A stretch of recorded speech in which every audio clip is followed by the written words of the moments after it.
The predictions that the 4x4 market would peter out seem to have been wide of the mark. More and more people are buying 4x4s and they're getting more fussy. They obviously want to use them for some serious off-roading, but they're also not prepared to compromise.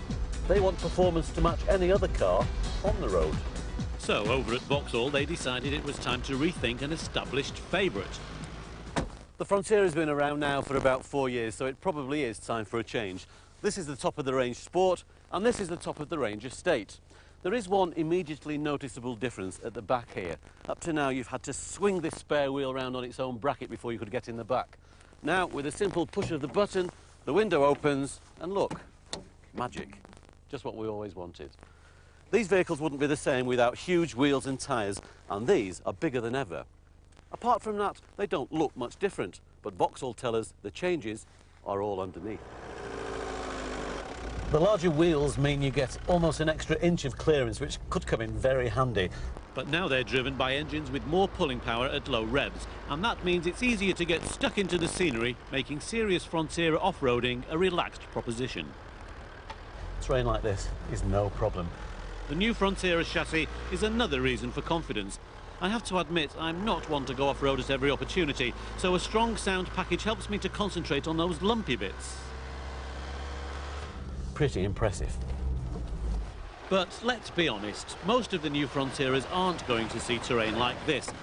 They'll be more likely to startle a traffic warden than a mountain goat, so most of those new, sophisticated 4x4 customers will want to know how it performs on level, boulder-free tarmac. Vauxhall are keen to match the on-road performance of their competitors and claim that the Frontera's ride and handling are now more car-like than ever before. My main gripe with the old model was the ride quality, lazy, unresponsive steering and quite noticeable pitching. So I'm glad to see the back of the old leaf-sprung suspension in favour of the more sophisticated coil springs. This is the Sport S model, so you get a leather-trimmed steering wheel, electric mirrors and windows, tilt and remove sunroof and alloy wheels with even bigger tyres. The basic Sports model has none of those things, but is a lot cheaper to buy.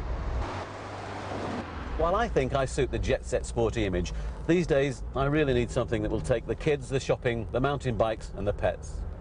The larger Estate is aimed at families who may already have a car-based estate or may be tempted away from their Terrano or their Shogun. There's a lot more space and the payload is far greater than in the Sport, but I can't help feeling that if you were towing a dinghy with a full complement of family and luggage, you wouldn't have that much power to spare. Despite the fact General Motors are usually very good at dashboard design, they still insist on persevering with this fiddly switchgear. The diesel variant will yield nearly 29 miles to the gallon in town, compared with around 23 from this 2-litre 16-valve petrol version. The figures tell us that it outpaces the 2.8 TD by 2 seconds from 0 to 60, and to put a smile on your face, this will reach the magical 100 miles an hour. Just. Customer research has shown that shades of grey did nothing for anybody. So your new choice of colour for the interior is ebony or ebony. Well, that probably won't worry those of you keen on driving to and fro across the great outdoors, but it might just be a choice too few for the supermarket brigade.